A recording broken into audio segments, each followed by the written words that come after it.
Hello and good evening, and welcome to episode 2 of Word Gets Around, the Business Chat Show. Good evening to everybody watching tonight. Got 4 wonderful guests joining us this evening. How has your week been? I believe it's Thursday. I think so. Thursday, Friday. I'm not quite sure. I've had a very busy week this week. We're working on our magazines. Our July-August magazines are coming out very soon, so we're really excited about that. Also, I've been listening to Radio 1 a lot recently, so I think I'm having a bit of a midlife crisis.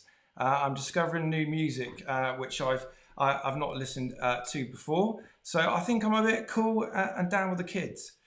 And also, I've been enjoying my country walks, I must say. So if you'd have told me and my best friend are going out for country walks together 10 years ago, we'd have laughed at you. We used to very much like Men Behaving Badly, the kind of place that we shared back then. And we were just laughing at ourselves going out for country walks. But it's been lovely. And also discovering new places that we never knew existed before.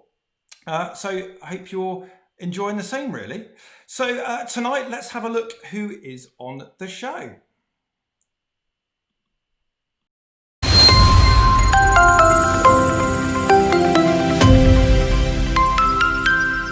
Tonight, 4 guests share their expertise. First up, we're joined by Ritchie Cridge from Connectable. Then we'll be joined by Shorthouse from Taunton Kinesiology. And last up, we've got Keogh and Liz Hutchin from Go Create. And finally, it's time for your questions and then what's in the box.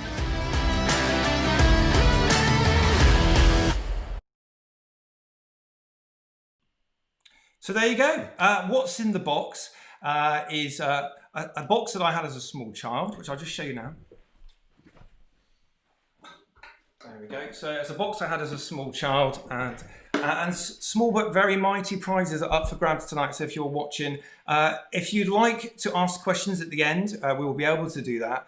So save your questions for our guest. At the end, you'll have a chance to ask your questions, and the person with the best question will get a chance to take home a very small but very mighty prize tonight. So we look forward to that. So let's get a guest out and crack on with the show, okay? Excellent. So Ritchie Cridge should be joining us. Let's have a look. Ritchie Cridge, there you are. How are you, sir? I'm good. How are you doing, Paul? Nice to be on the show. Yes, welcome. How's your week been? Thank you. Do you know what? It's been good. And what you said with regards to going on walks and that, I've mentioned this in a few chats recently. And I quite enjoy going out to feed the ducks. Excellent. That's my thing. I like doing it. Me and the wife go and do that every day. And it's very therapeutic. And do you also do the thing that I did when I was a kid, where you feed the ducks and you suddenly really want to eat all the stale bread that you're going to chuck out? The temptation's there. I do have a habit of sniffing it, but I'm going to sound like a right weirdo. There's no coming back from that. We'll just we'll move on. So for those, and I've got to know you very well over the past couple of years. For those that don't know about you, if you'd like to introduce yourself and your business, that would be great, Ritchie. Sure, I will. So just before I do that though, Paul, the Zoom call is going to end in 5 minutes and 30 seconds. So I don't know if you might like to reset. I'm on that in the background. All right. Just in case, I thought I'd bring it up. Sorry, just in case we get kicked out. All right. And then, but hold on, because we'll be back. So my name is Ritchie and my business is Connectable. I'm a sole trader. I started this business at the very end of February this year, so still very, very new to it. Some would argue it wasn't a great time to start a business. They're not wrong, but it's been good fun, and hopefully in the 10-minute slot that I've got, I'll give you a bit of a background as to me, how I started the business, and how I'm acquiring clients during this economic climate. Yeah, that would be great. Would you like me to go ahead now? Yeah, please, if you could. Yeah, that would be great. There we go. There we go. Well done. You've sorted that out in the background. We can relax now. I thought, does he want me to go into it? Does he want me to go into it and get cut off? That's fine. So, so firstly, in these 10 minutes, I'm going to talk to you about a couple of old business ventures, growing a business network, and then launching a business and acquiring clients. So it all begins back in 2011. And that was when I was young, hungry, and got to university over in London. Grew up in Bridgewater originally, and thought, right, I want to get out there and try, start a business, do this, that, and the other, whilst at university. And the first thing I looked at was doing a market stall in Camden, over in London, and that was a bit of an eye-opener. I remember going around with my clipboard trying to get answers off of everyone as to what they were selling and margins and all of this, and that got met with a lot of silence, thinking that I was some sort of immigration inspector. So I didn't get very far with that, but I did get my first ever product, which I've got a little show and tell. Oh, yeah. So this here, these are some bookmarks, and I got them in for about 3 pence a set from the Far East, and sold them here for £3 per set, and that was my first little thing. And then skip down the line a few years, a few other little products like Tiger Balm, and then go into 2016 when I launched a cufflinks business, and these are the first ever cufflinks which I made. Very nice. Sorry, I didn't know this was going to be a show and tell before I actually started. Right. I'm looking over here because I'm looking at my notes. There's no way I was going to do this completely ad lib. All right. Anyway, so going on from there, if we go to the 2016 business, which was the cufflinks, it was an e-commerce store. I got in all of those products from the Far East, apart from the ones I made, and started selling online and started picking up a bit of work. But the biggest issue for me was knowing how to create a scalable business. So I knew how to do that and have a little bit of retail and a few products and put a markup on and that sort of thing. But it was, how do I get to that stage where I start to take people on and really generate some business? So I kept my eyes open for different opportunities in the area. I thought the most important thing is to get access to a few business mentors, who know what they're doing, who've been around the block, sort of thing. And then this opportunity came up to work for Somerset Chamber of Commerce at when was this? November 2017. And I remember joining and thinking, right, I want to go there and do a minimum of 2 years with the chamber so that I can get to build this fantastic network of businesses and people, and then from there hopefully should have a good grounding point for building something on my own, and luckily was able to do that and met a hell of a lot of people in Somerset, which now I keep in regular contact with. They are my mentors and people I go to, and it's been brilliant. So to talk about my business now, I launched it in February this year after a lot of thought. I didn't know what I wanted to do. I always knew I wanted to run a business, as you can see from the various products and things I've got, but I didn't know exactly what it was that I wanted to do. And after a few different issues where people had come to me and said about problems with their websites and being charged too much, and trust issues and all these other things, I thought, well, that was something that I'd always done on the sideline anyway. So could I make a business out of it? And it turns out I could. And I remember going through the first few questions and I thought, okay, to be able to start a business, you need to have a network. You need a product or service that you care about. You need to know how to acquire clients, your pricing structure, and then finally product delivery. So how you get that across the line and deliver it to people. And so once I had those things in mind, I started thinking, okay, well, what can I do to actually, get this business properly off the ground? So I think the thing that a lot of you will be most interested in at the moment is how I've been acquiring clients throughout coronavirus, which is something that comes up daily in groups that I'm part of. It's how's anyone getting any work right now when people don't want to spend, or perhaps people are too embarrassed to ask for not to directly ask for money, but to ask for somebody's business, and so I've got 3 little tips, which I'll share with you, which is what I've been doing.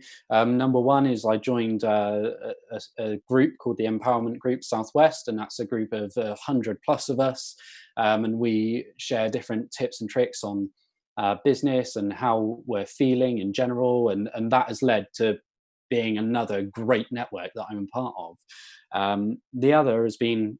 The second thing is keeping in touch with people. So the network that I said that I built up through Somerset Chamber, I've kept in touch with those people. It's like, these people are your friends, and you need to, like with any relationship, it does work both ways, and you need to make sure you're keeping in touch.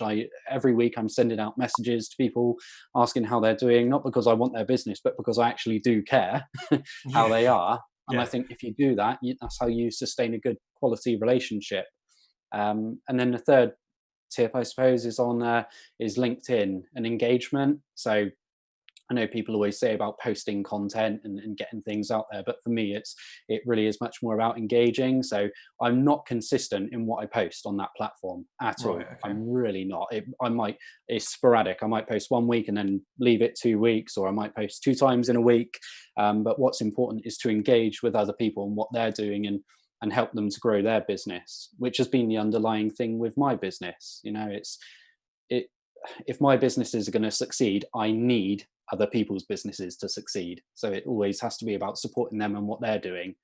And I think I feel like I'm at my 10 minutes now. I'm really worried. No, but that's a really good point then. So having I'm sure you'll really sadly miss the chamber because you did so much for them, and you made some great connections and met lots of business people and connected up. And that's the thing with a lot of this is obviously it takes the time, doesn't it, with any relationship to nurture it.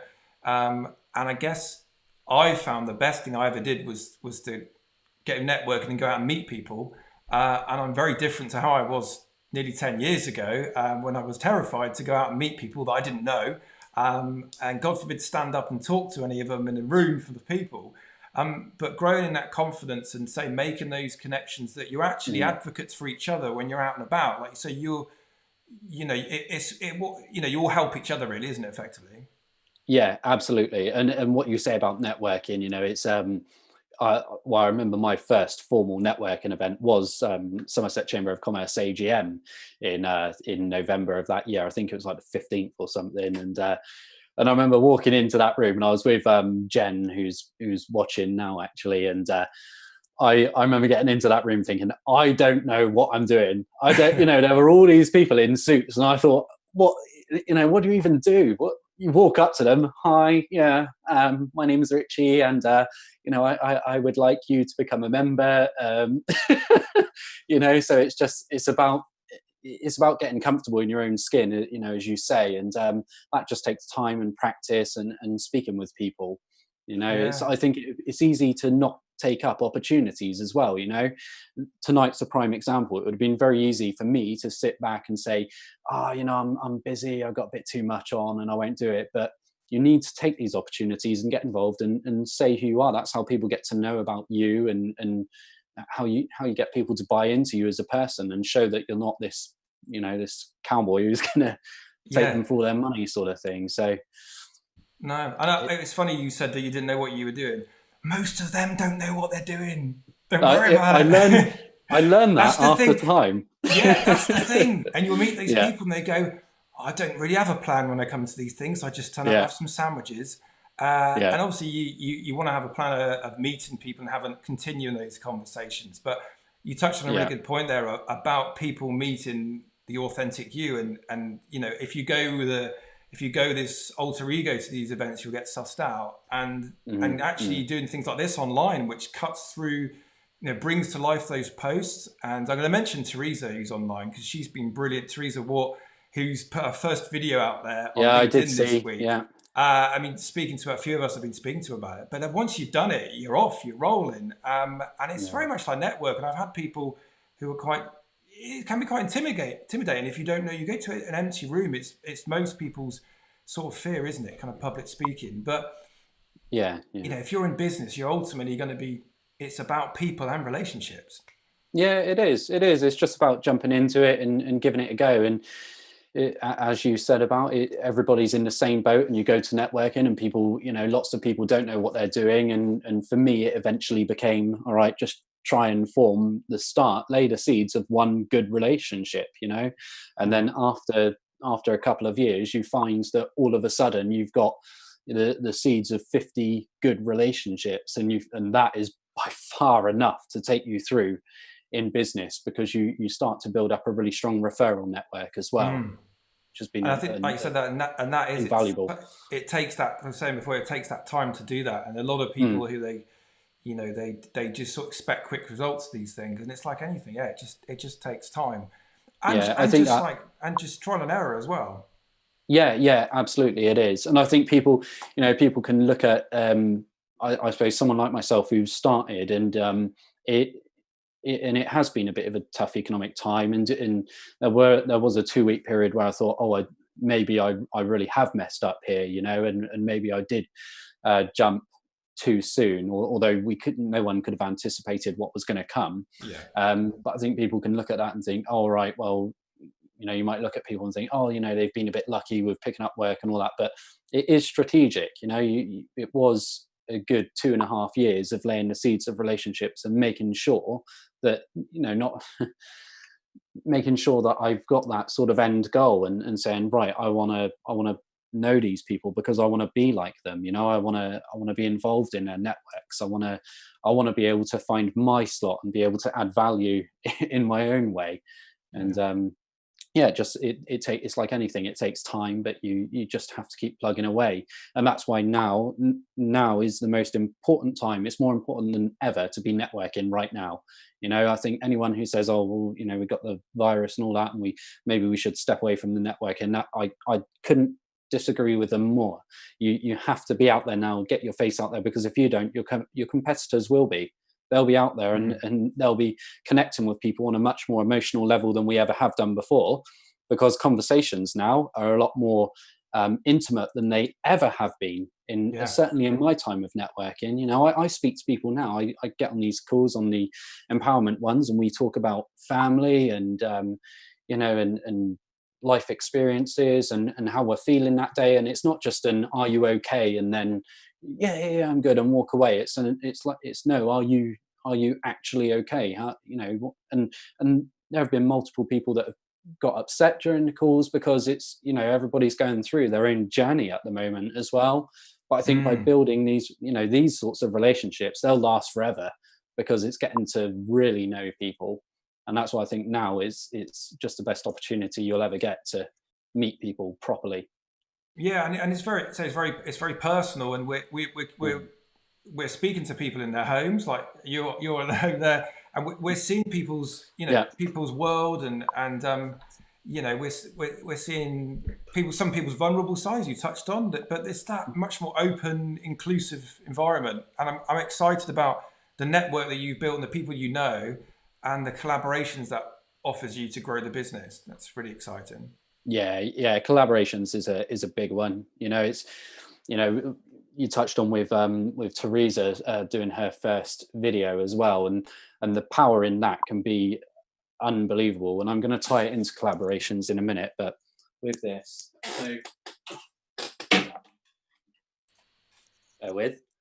so what's going on, everyone? What's going on? Here we go. So this here tripod, look, I think it cost me about £6 on eBay.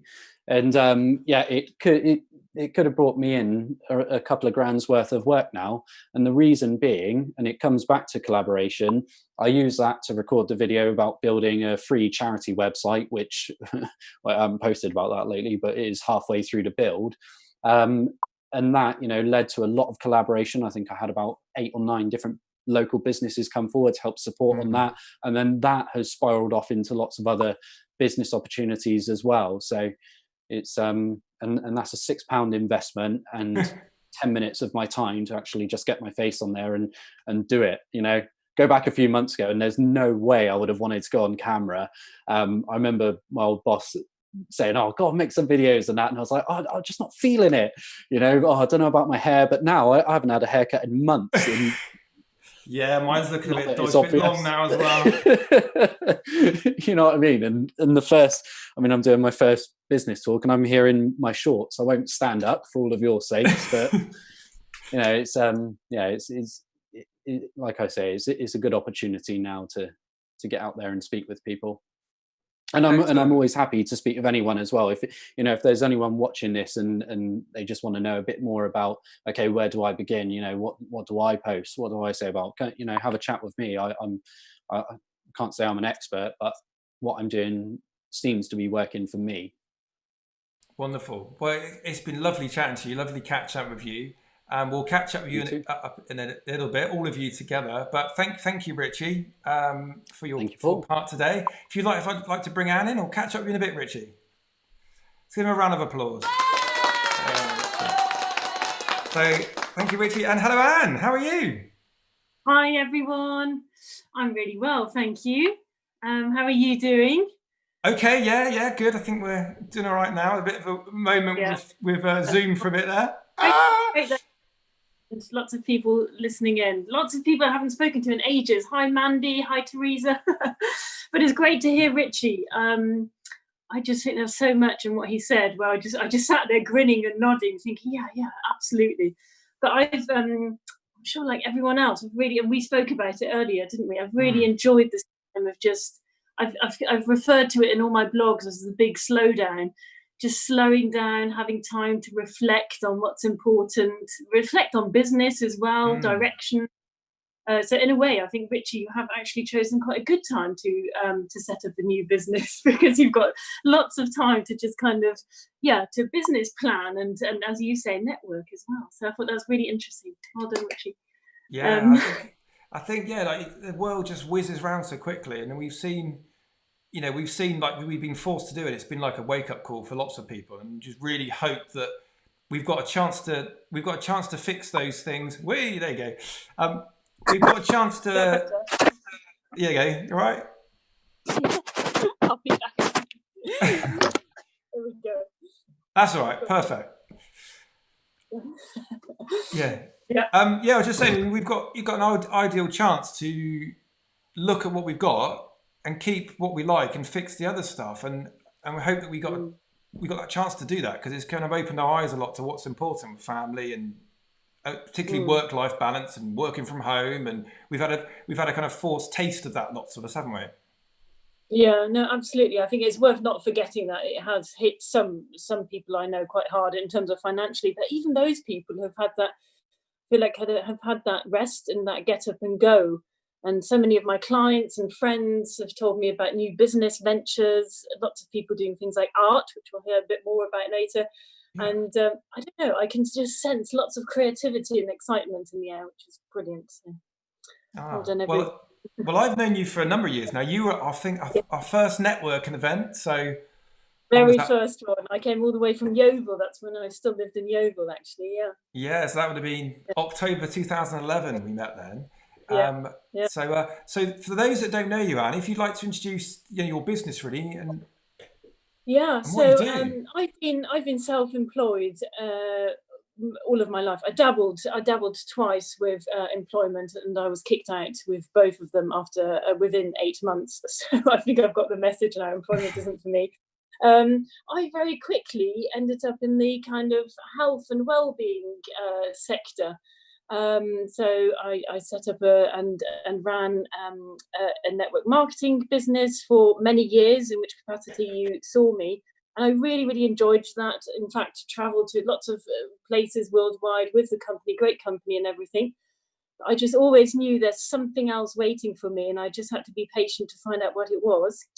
In fact, I had to become, I don't know how many people on the call know this, because I feel like there are quite a few people on the call who do know me a little bit or think they do, but I became quite ill for about just over 4 years ago now, and for the first time in my life, mentally ill as well. I fell into quite a deep depression, and just thought I just can't connect with my normal positivity. What's going on?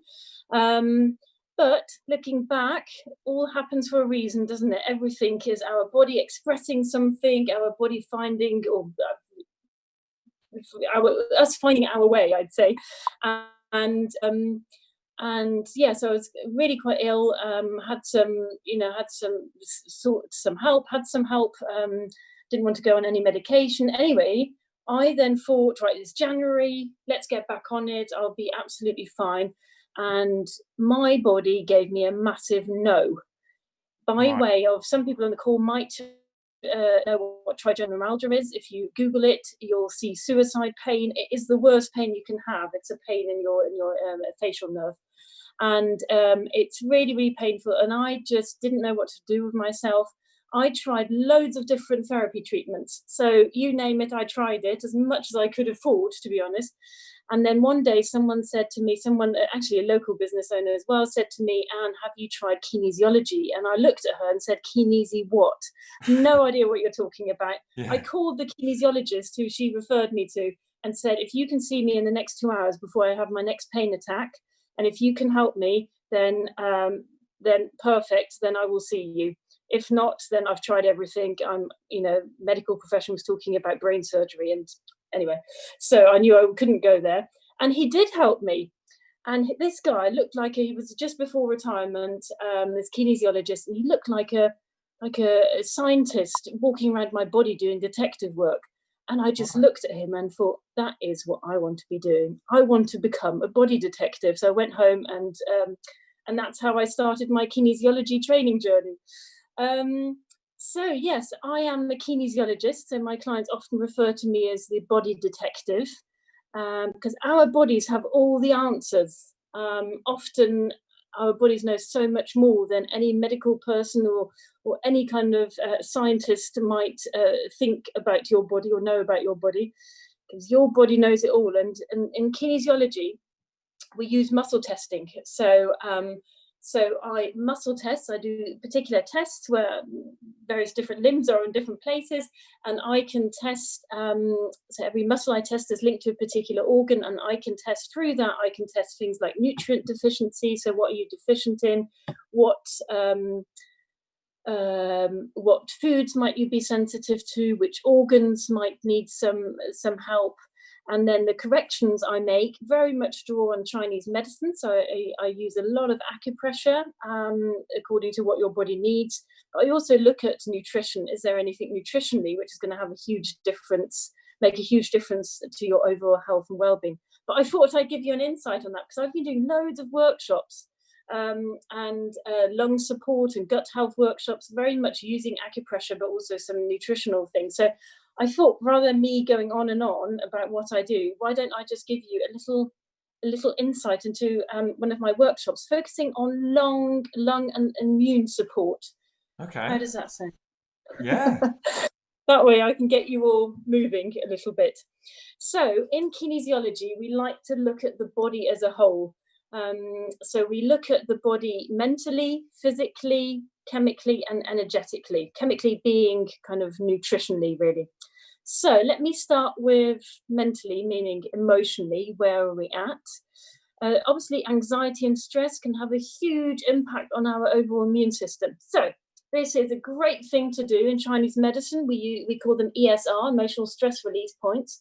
So you're holding your hand across your forehead, and with the other one, just covering your neck. And that has a really, really calming effect on your entire nervous system. So when we're in fight or flight mode, or we're feeling anxious or stressed, we're very much in our amygdala, so in that tiny bit of the brain. And we want to, this really encourages circulation to the frontal lobes. And this covers quite a few meridians, including the bladder meridian, to really, really calm us. Okay. So that's a really great thing to do when anyone is feeling kind of stressed. I can feel the difference immediately when I do that. And the other thing, the organ, of course, or the circuit, which is often implicated when we're feeling anxious or stressed, is the adrenals. So the adrenal meridian, a meridian, for those who don't know, is an energy pathway run all around down our arms. But just give yourself a hug, literally like this, because what you're doing is you're stroking. I call it an adrenal stroke. You're stroking your adrenals, essentially, or your adrenal meridian. So you're really stimulating that energy pathway, and to help calm and soothe it. I find this feels really supportive. giving myself a hug. So that's a good one as well. And the other practical thing is, it's all so it's brilliant that we've all been able to kind of work online and everything, isn't it? But we are all spending quite a lot of time on devices. So just where possible, just switch off devices. So in terms of emotionally helping with your overall health and immune system, that's a great thing to do. Physically, I'll give you something we use in kinesiology. So loads of athletes worldwide use kinesiology because it works on all different levels. And this is called cross crawl. So it looks really simple, but this really gets the lymphatic system moving. Okay, so just cross like that really, really gets the lymphatic system moving. And you can do that on the rebound, or you can do it whilst you're running. Okay. However you do it, so the lymphatic system is our first line of defense against any kind of viruses. And physically, I'd say the other thing is just fresh air. Obviously, it was really easy in all the sunshine we had recently. But by that, I mean just sleep with open windows just to get loads of fresh air into the lungs. Really, really important. I think some of us and I sometimes forget as well. So open up the windows as much as possible. But it's also great to hear. We were speaking about walks, weren't we? And how much we've been exploring the great outdoors. And I think, that's great. It's so great for the lungs. So just be sure that you're breathing deeply. That's what I would say. Chemically or nutritionally, drinking lots of water. Just ask yourselves, am I drinking a lot or enough of water? In terms of protecting the respiratory system itself needs 1 litre of water.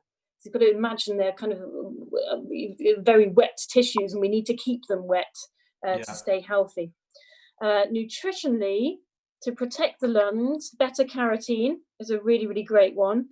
In terms of immune system, I mean, I use a few companies when I'm muscle testing. This is just a cheap little one, to be honest. So if nothing else, vitamin C, just get yourself some vitamin C. If you feel like you're coming down with something, just massively overdose on vitamin C. You might get diarrhea, but that's better than catching it. This is a really high quality zinc supplement. And vitamin D, this is a liquid form of vitamin D, which I put on my skin. Obviously, we've been really lucky with the sun, and I reckon that's made a huge impact to all of our immune systems.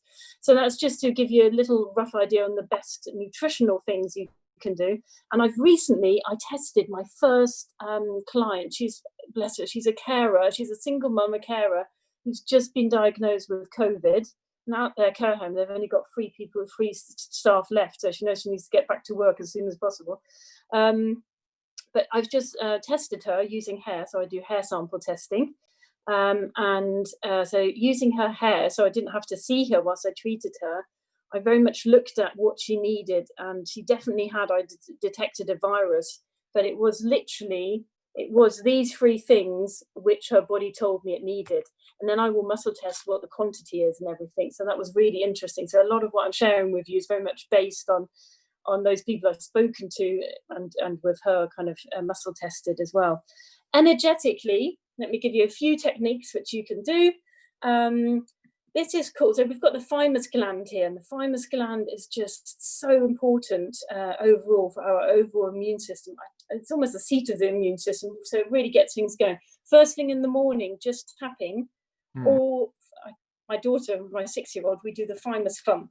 So just on that, on that bit just there. What else?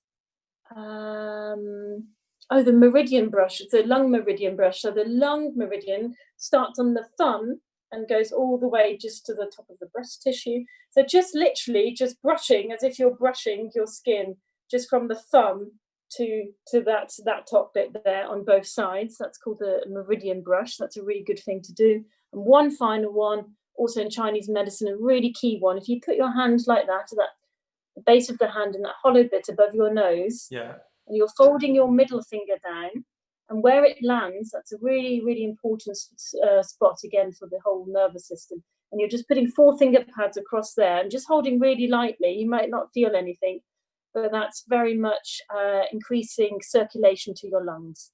All right, so those are just a few techniques. I've got YouTube videos on all of these things, so if anyone wants to look into that a little bit deeper, but I thought if I can give you something, then just go away and do do some of these tools, so some key ones depending on how you're feeling, but I do some of these every morning, and I know many clients do as well. So yeah.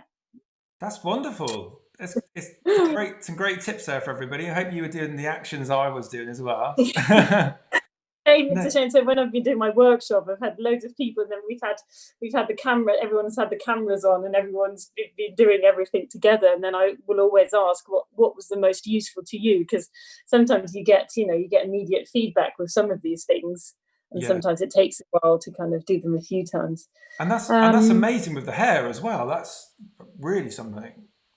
Yeah, so that's something which it came through me slightly panicking when we went into lockdown, because as a therapist, of course, you think, oh dear, my clinic doors are closed, what do I do?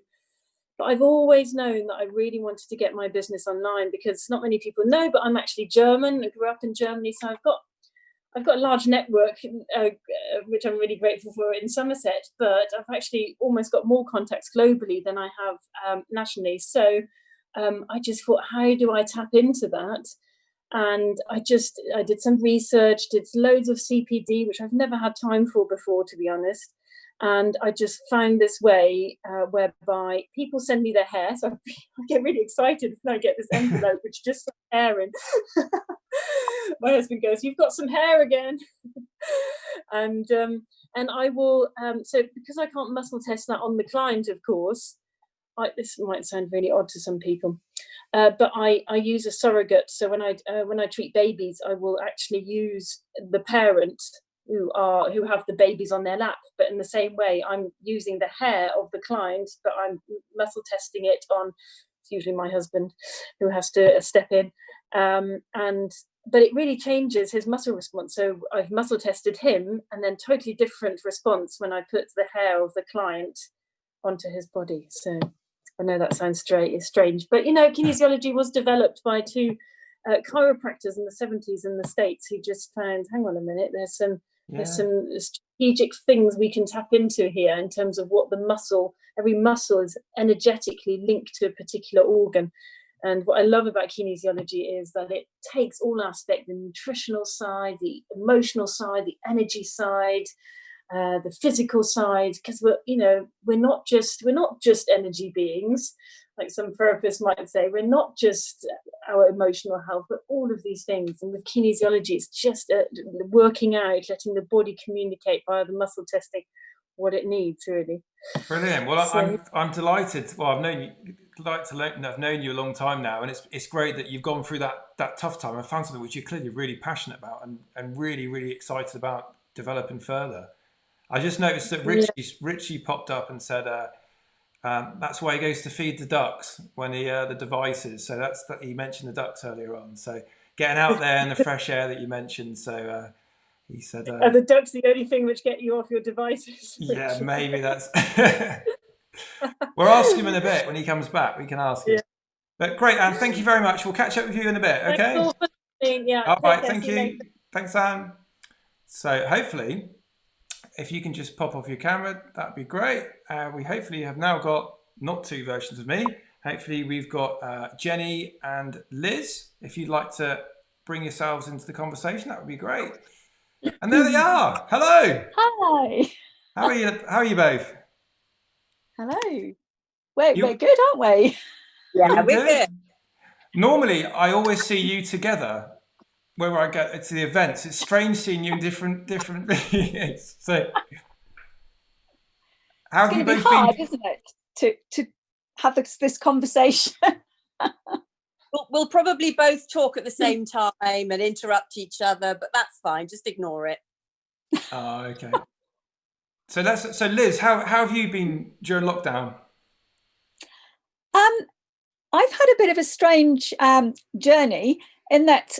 Initially I was really, really, really relaxed and was enjoying the slower pace, just like Anne was saying, the time to stop and reflect.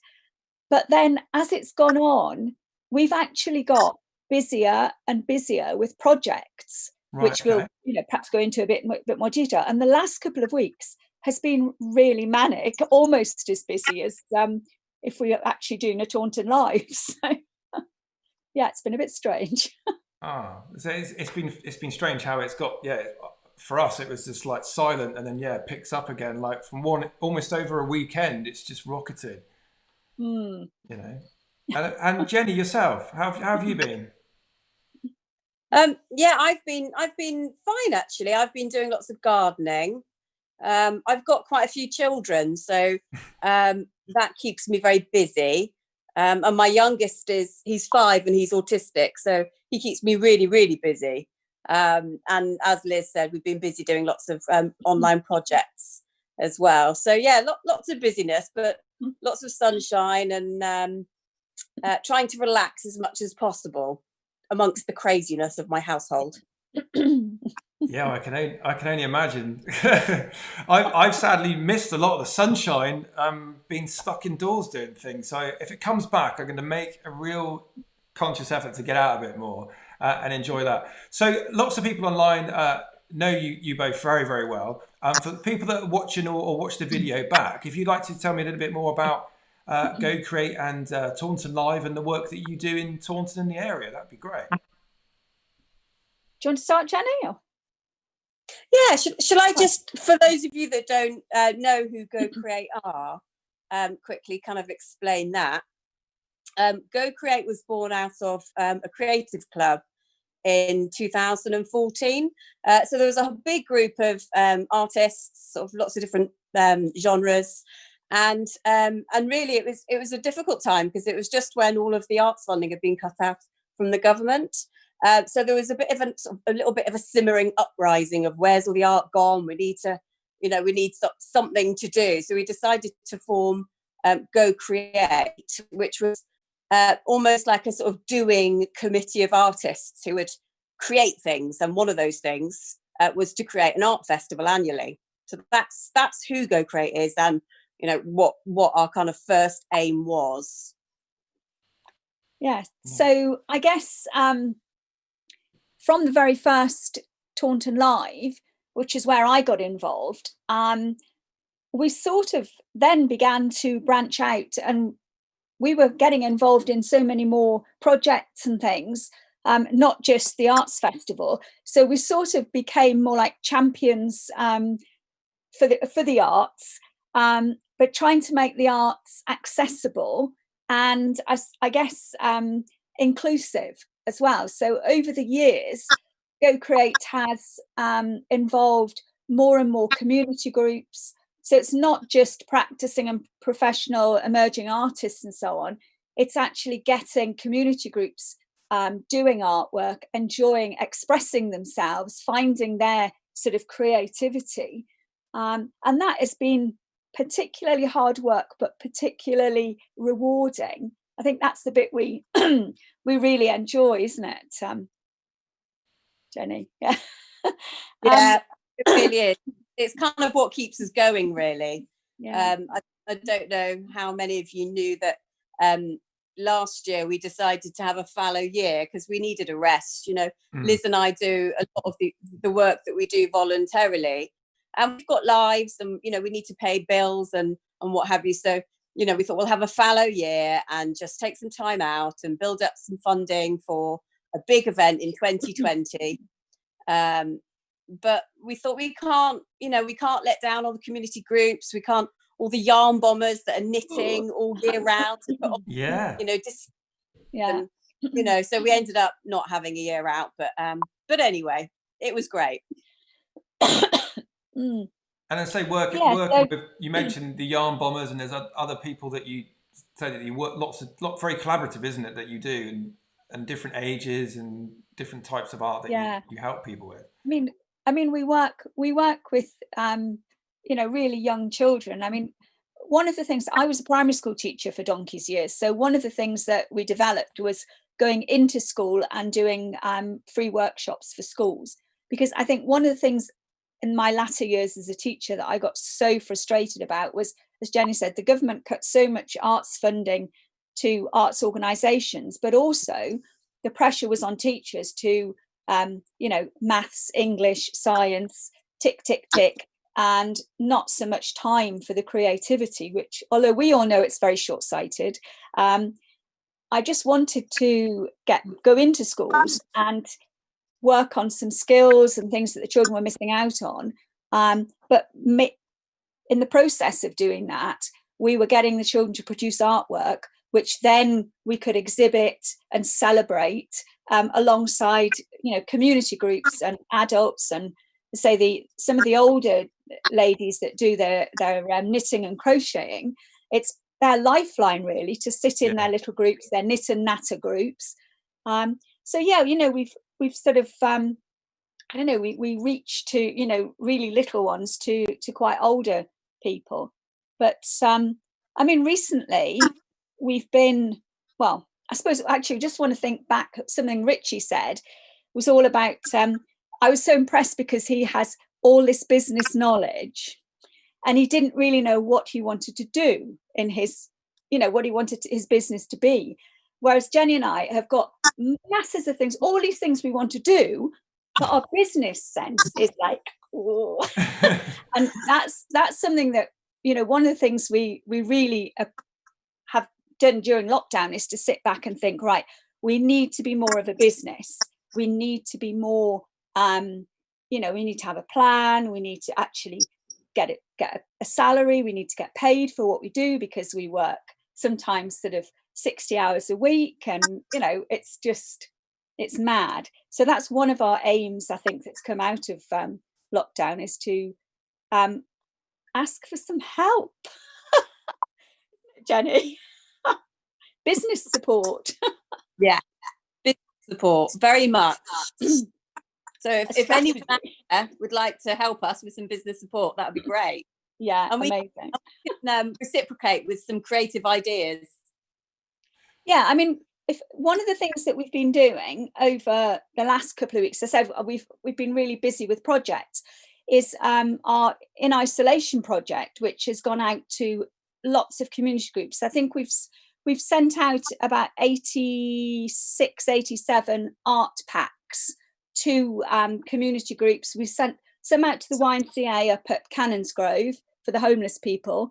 Yeah.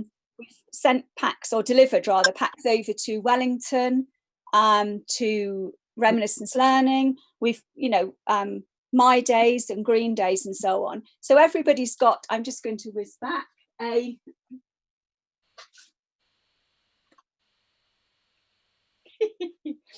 So they've had a piece of canvas like this. So it's been primed in the middle, and everybody's got brushes, pencils, and some paint. And we're encouraging people to paint. It could be something about what they've been doing in lockdown, or it could be about their feelings, all of that sort of thing. And we're going to bring them all together afterwards, and hopefully my sewing machine's going to be man enough, but I'm going to sew them all together to make some big wall hangings.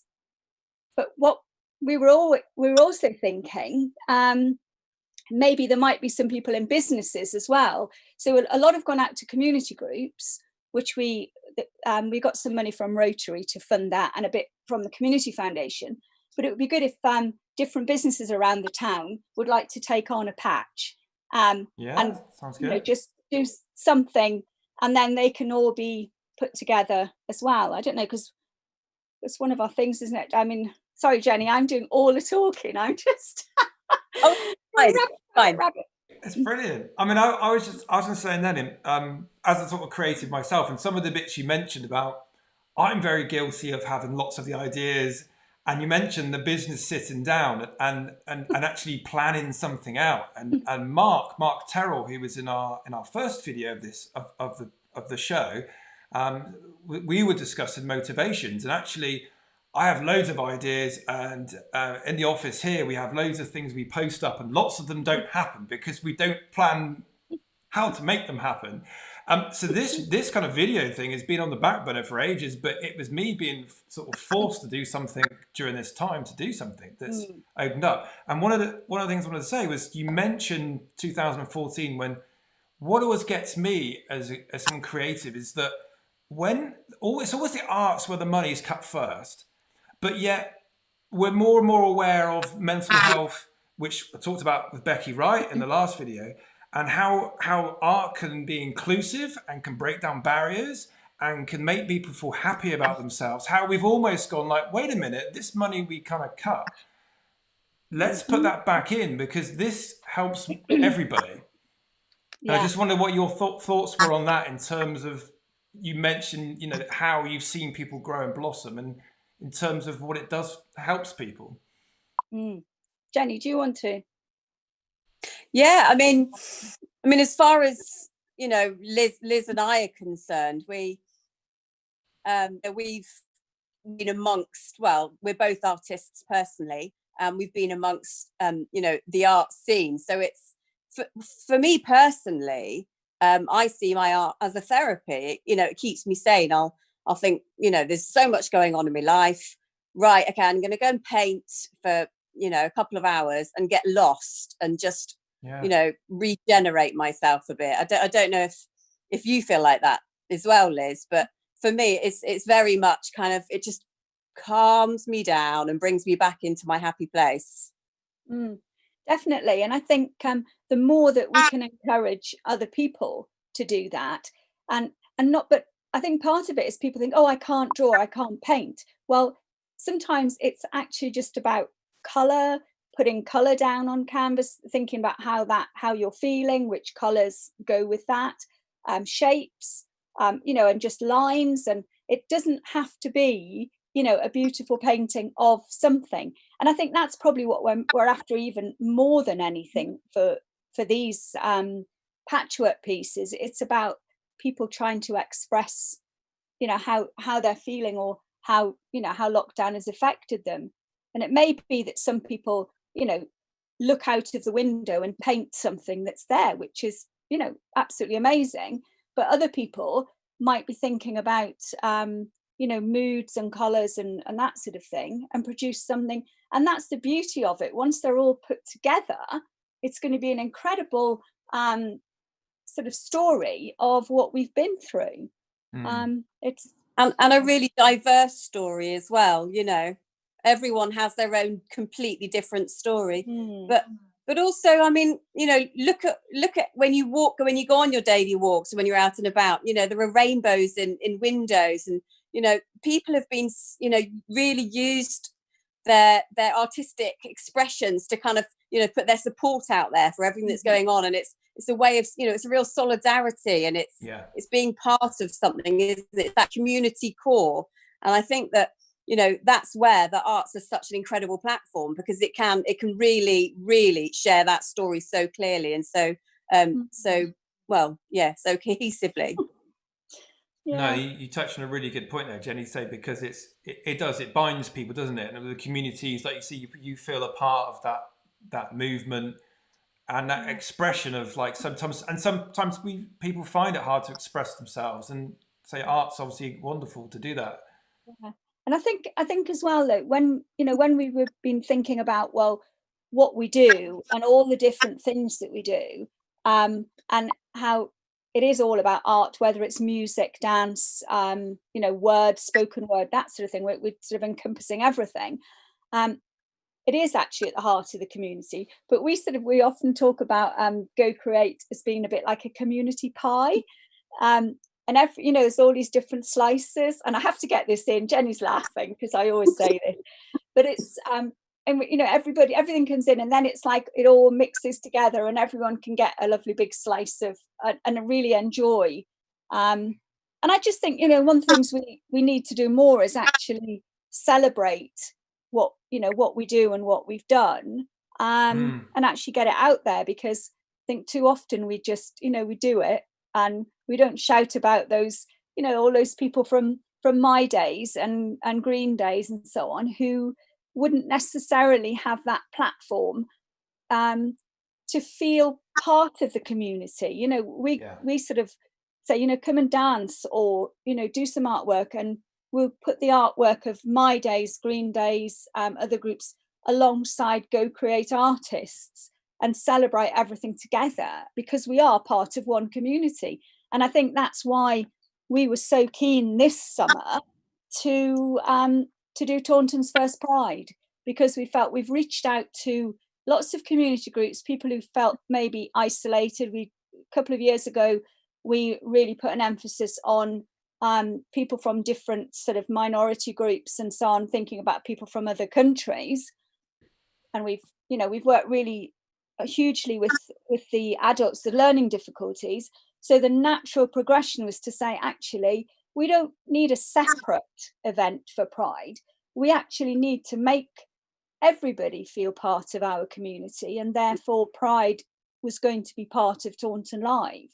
And so, really knitting together. So I think that's one of our most disappointing things about this pandemic, is that we haven't been able to have Taunton's first Pride, but we're going to have it in some shape and form. But anyway, Jenny, do you want to say a little bit about what we're planning for Pride in the absence of being able to do a proper festival? Yeah, so I've actually got a Pride flag behind me. I saw that. So happy Pride Month, everybody. Yeah.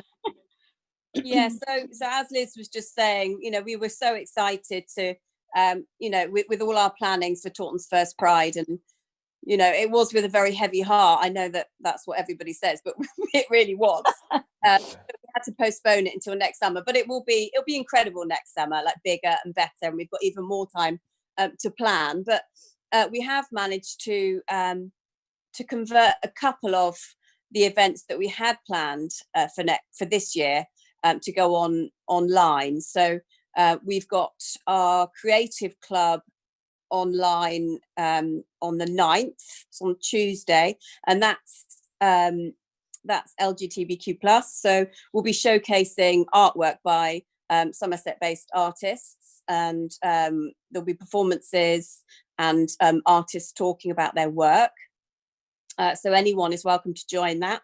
You just need to ask us for the Zoom link and we'll happily share. Okay. And we've also got a Q-Art exhibition, which will be going live very soon when we launch our website, which will be coming soon. So watch this space. And the Q-Art exhibition, again, is an exhibition of LGBTQ+ local artists. So yeah, it's really about supporting, showcasing, and enjoying, and kind of celebrating.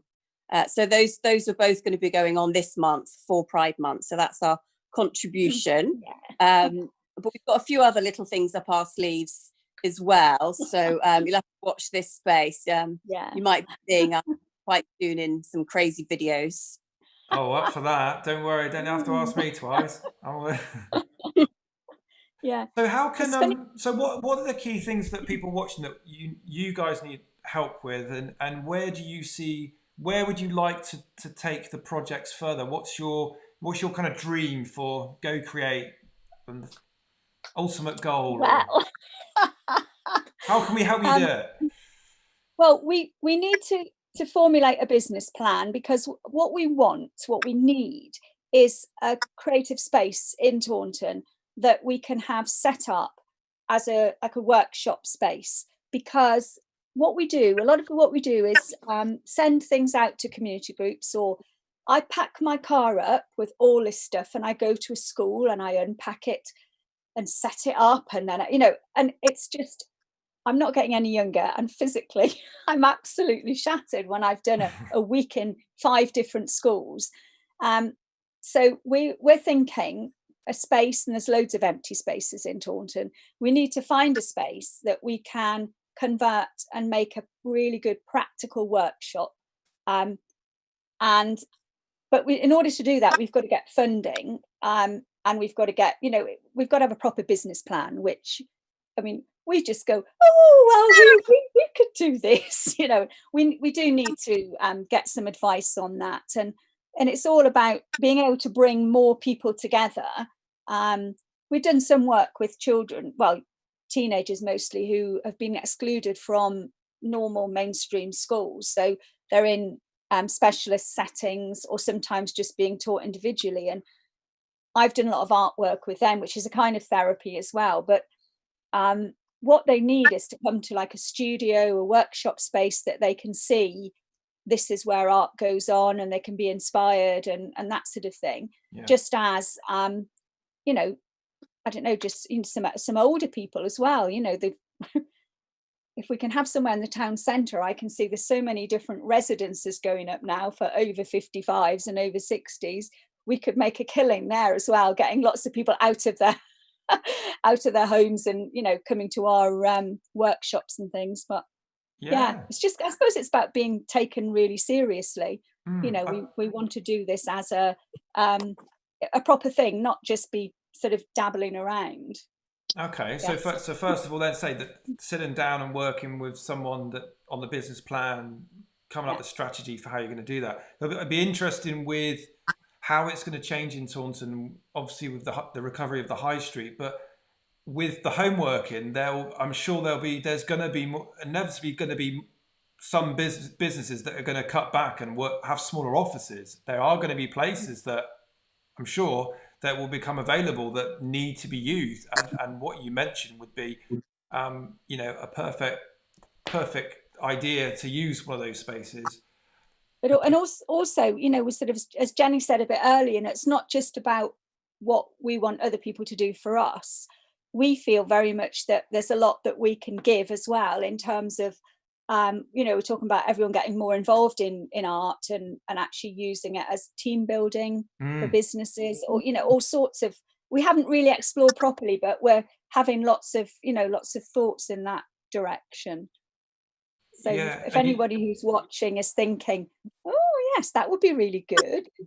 I'm sure there's lots of people agreeing with you, so very, very much so. And it's funny, like been doing homeschooling and trying to help my daughter with maths fractions, you know, which I had no idea. And I thought, she's going, well, am I going to use this when I'm older? I don't know. It's just to prove you can learn something. But then like half an hour later, she sat downstairs doodling, we're talking, we're having a conversation over art, you know, and Anne's added a comment in there saying, you know, creativity and art's been a key to her daughter getting through lockdown and expressing herself, which we touched on. You know, more reason for the need for it. And you mentioned from young children to, you know, older graphics, the yarn bombers, and, you know, there's that whole breadth of people that can benefit, isn't there? Yeah, absolutely. Anything else, Jenny, you'd like to add? Just that art is great. It's amazing. Yeah, because I think for me, I mean, you mentioned earlier on, Liz, I think it was you, if you can't paint, etc., and like you said, the color can be, you know, helpful. And I'm a graphic designer, and I went to art college and did a degree. I can't draw, I can't paint, and I found it very hard to find what my calling was, because I always knew I was quite creative in terms of ideas. But there wasn't at the time. Art at school was fine art and drawing sunflowers, and all my things were badly out of perspective and looked shocking. But in it, for me, I had like a love affair with Letraset. Remember Letraset? And I just got obsessed with Letraset. When I was at Taunton College, I was just doing Letraset. Everything was with roller inks and stuff like that. And that was my way of like, well, I can't draw, but this is great. And I kind of just took off in that direction with that. Brilliant. And that's the journey I kind of took. Well, I don't know if you're all aware, but we run a creative club every second Tuesday of the month. It's usually at Kick, but at the moment we're Zooming. And we have one lady who joined us, and she said that she wasn't an artist, and she couldn't draw, but she just wanted to come and sort of watch and sort of be around creative people. And she came twice, and on the second one, she was printmaking. Brilliant. And they were fabulous prints too. Yeah. And that was really colour, wasn't it? Colour and shape, and it was yeah. Excellent. But I think that's it. It's confidence to experiment with things and play with things, and people that think they can't actually. There's lots of things, especially I'm sort of thinking about, you know, business settings and so on. Lots of lots of ideas and things that, you know, we could do that wouldn't be a threatening situation. Like, you know, we wouldn't be putting a vase of flowers down saying paint those. It would be something much more sort of fluid and abstract. Abstract, that's the right word. Yes, abstract. Like one of your paintings, Jenny. It's been lovely chatting to you both. I really hope that someone out there can approach you. Someone can out there within our network in terms of the strategy you need. That'd be great. I'm going to chuck that in there, and maybe a little bit more to help you with some funding to make that happen.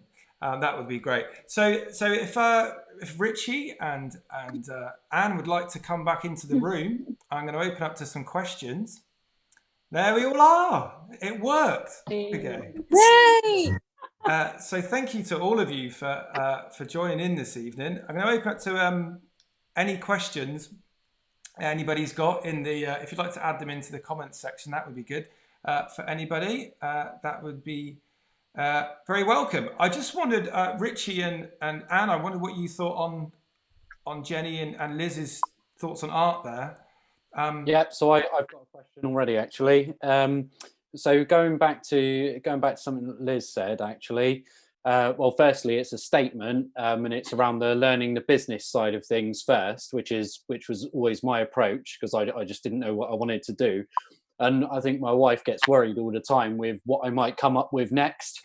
And I pulled this out just from my bookshelf there. It's a workbook on air conditioning, because I was half thinking, well, I might set up a domestic air conditioning business because it's getting hotter and people are going to need it. And I thought, I know exactly how I target my clients too. But going on to the other bit though, you said about some more revenue generating things. I would think it'd be worth having a look at corporate hospitality, like that type of thing. And what I mean by that is a group of us, like we're talking almost 20 blokes, went out and did a crochet session. Yeah, like this was last year, and I tell you, it was one of the best things we've ever done. It's not for the faint-hearted. That is tough. I don't know where my square is. It's gone now. I've lost it, but it was hard, and that was a good few hours, I promise. But what you could do, it could be like cocktails and crochet, or painting pints, like that sort of thing, painting pint glasses. People are going to be keen on the corporate side of things to get out there and start, having a laugh together again. Also offering like creative workshops, so creative art workshops for companies. Is that what you mean? Absolutely. That's basically, that's the sort of thing that we were thinking. Could we say break into that market? That sounds a bit, but because we love seeing people getting involved in doing art. So just anybody, if it gives them that sort of sense of it's a bit, you can use it as a team building type of activity, but also just then learning a new skill is something that I think when we put ourselves in that position to learn something new, we then, I don't know, I think it helps us in other areas, doesn't it? Because it's something that we're not familiar with, and then we can learn about a bit more about ourselves and the way we learn, and perhaps how we interact and so on with other people as well. Yeah, I think there is an opportunity there. And as for like the whole, breaking into the market type of thing, you get in touch with the professional services firms locally. I'd be phoning up like Albert Goodman for Tanstey, all of them, and just saying, look, we're based in Taunton, we're minutes away from you, and with regards to getting staff back in the workplace, and when things start to but we need somewhere to be first. So I did think about that, and okay, maybe not so much for the painting, but for the crocheting, why couldn't you do it in Cozy Club or P&P, something like that? Well, I mean, there's lots of places in Taunton that we can use. Part of the thing is having a place where people come to, because then you've actually got everything that you need there. And it also gets people out of their normal workplace. and coming to a different, to a different setting, which is possibly, I mean, we can do things where we go in, but I mean, that's what I do when I'm going into schools. I go into the school setting, which obviously I'm familiar with, but at the same time, I end up taking I have to have a massive car because I have a whole car full of stuff. And sometimes like in the autumn, Jenny and I were actually taking gazebos to work outside in nature areas. And we were taking 2 hours to set up for like a sort of I remember the one we did with the crocheting though, that was just over at one of the local pubs. They came along, bought in a box of cotton, and then that was it. It was here's a template, here's how you do it, this is how you get the basic stitching, off you go, enjoy a pint whilst you do it. And honestly, it got us in and getting involved with it. So I'm sure there's lots of possibilities. Excellent. We've got a question from Becky for Jen and Liz. It says, what are your thoughts on how we might use art to highlight the recent uprising in response to George Floyd's death? Interesting question. Yeah, lots of people have already been responding to it, haven't they, online? Lots of very much sort of the younger generation have really kind of been inspired, and they've been creating lots of artwork, lots of banners. And it's really struck a chord. Yeah. Anything to add, Liz? I was just thinking that anything that generates emotion, anything that gets people worked up, has then got the potential for them to then express in some artistic form or other. I mean, I definitely think, I mean, maybe we've got sort of our patchwork banner ideas that we're thinking about our lockdown thing. Maybe we should have target perhaps teenagers, younger people, with another set of canvas squares that they can express their feelings about what's happened and about the whole. I mean, it just beggars belief, really, what's going on. I think it's the frustration that so many people are feeling, that maybe, and we do need an outlet. And I think that a lot of young people are using their social media for that outlet, aren't they? So lots of Snapchats and TikToks, lots of speeches, lots of quotes on their pages and things like that. So I think that, I mean, that is their form of artwork, isn't it? That is them expressing themselves. Yeah, definitely. Yeah. But good question. Anna, I was just thinking, do you still have Freddie? Yes, we've been doing lots of Freddie. For those who don't know, is my camper van. He's a family member. 1972 Devon Moonraker. Yes, we've been doing lots of day trips in Freddie, and lots of cooking and just enjoying nice food with beautiful views. It's been amazing. But this time of year, we would be out wild camping and campsites and all sorts, literally every weekend. Slightly frustrating that we can't do that, but we've gone on loads of beautiful day trips, so that's amazing. Yeah. And so lastly, so each of you, what have you got in store for next week? What will each of you be working on next week? If I start with Ritchie. Yeah, next week I will be hopefully polishing up the charity website build that I committed to do about a month ago. So there's been lots going on in the background with a few people doing, Sally Maidment from Design Bean doing the logo design, and Richard Hussey doing the copywriting. So now we've got a lot of that in. It'll be getting the final design elements across, and then and some paid work too. Excellent, good to hear. And Anne, yourself? I'm really excited about next week because it's my first full week of being child-free, because daughter's back at school next week. So I've got a really long list of things I want to get through, but I'm launching a new strand to my business, which I just need to put into practice now. So really excited because I've been stalling with that until she's back at school. So I'm really excited to put that into practice now that I've gone through all the planning stages. So good week for me next week because I can get back on. Excellent. And Jenny? So we'll be doing quite a few events next week for Pride Month. So the Zoom, the Creative Club Zoom, and the Q Art exhibition, and also we'll be launching our Pride website next week. So that's very exciting. Excellent.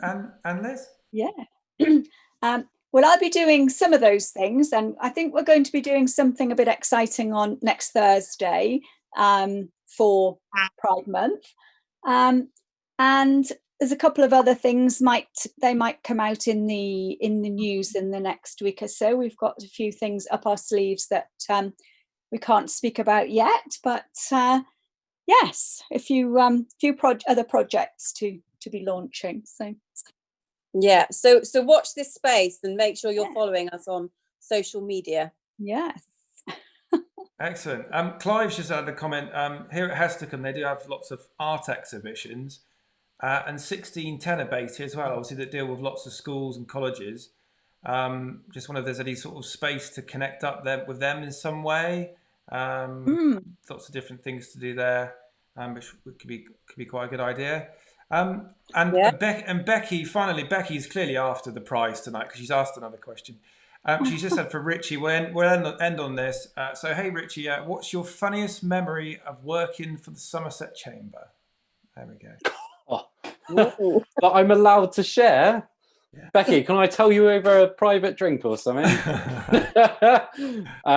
you know what? My funniest memory I'll give to them was last year in July. So I just made it through my stag do with all my mates down in Newquay, and I got absolutely ruined. I paintballs shot all over me, dressed up as a barmaid and all that sort of thing. And anyway, I got back and then was, did the week's work in the chamber there, and then they said, right, we've arranged to go out just for a casual couple of drinks, all right? And I said, yeah, that's fine, that'd be great, do that. And they and little did I know, they had got together everyone who worked for the chamber at that time and everyone who had worked for them had left in the last year prior to that as well. So there were about 20 of us, and they dressed me up as a woman in a skirt and the thing, and that I don't know, it was I had to do a bar crawl around town, and I think I ended up trying to twerk in Pitcher and Piano and made about as big of a fool of myself as I could. So that is my best memory. I felt the love, I certainly did. They were a great team. I miss them a lot. That's good to hear. And Teresa's just asked, Ritchie, are you still doing your running? No. You're not? I should. Do you know what? I'm not. As soon as I found out that London Marathon was cancelled this year, I was like, right, that's it. I'm just going to focus on the business. I do my 1 hour walk every day, and that's it. I should run. I don't. I'm a bit too lazy. I'm active in the business, but lazy on that. I need to get better at it. I don't what's happened to those beautiful muscles you've developed? They're there somewhere. I think you've been far from lazy, the running that you did. We'll let you off. I think you'll be fine. So thank you everybody for joining tonight. It's been really, really good chatting to you. Please send us any links that you've got to your projects that are coming up. I'm more than happy to share those. And anything we can help you with, then please ask, because using our networks, as we were talking at the start with Ritchie, there's lots of people that we can all help each other. So that would be great. So I'm just going to pop back before I say goodbye. I'm just going to pop back to here. So just to end, thank you for joining us this evening. I think Becky's gonna take the prize of some kind. So I'm not going to get to spin the wheel tonight because Becky's hogged all the questions. But Becky, if I tell you there's a chance to win £1 million, would you believe me? Well, there is. There's a chance to have a lovely cream tea, maybe, if at Hesticum once the doors are open. Or there's something to enjoy in the garden from a local company. So would you like to choose 1, 2 or 3? Becky, please. If you'd like to pop a number. What's she going to pop in here? Let's have a look.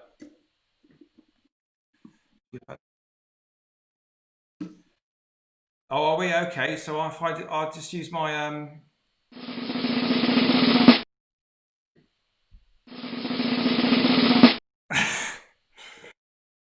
a million, yeah. I'm going to choose for you, Becky. I just type something in a minute. Using up my sound effects at the end. Right, I'm going to go. Who would like to choose a number for Becky? Number 2. Becky, we're going for number 2, and Jenny chose it. Okay. So 1, 2. You have won. I'll just stop that.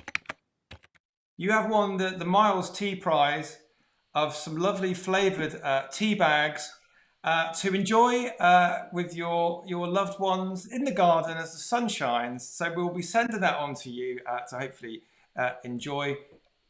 Thank you for joining us this evening. I'll pop everybody else back on. So thank you for us this evening. Look forward to the next show, which is in 2 weeks' time. I'll be announcing the guests very soon. Thank you to Ritchie, to Anne, to Jenny, and to Liz. Thank you, all of you, for taking part this evening. Look after yourselves, and please do send some links that we can help you and use our networks to help each other. Thank you. Becky's put number 2 on the end now, so there you go. Hey. Brilliant. Thank you, everyone. We'll see you all soon. Enjoy the rest of your evening and your weekend. Bye. Take care. Bye. Bye. Bye.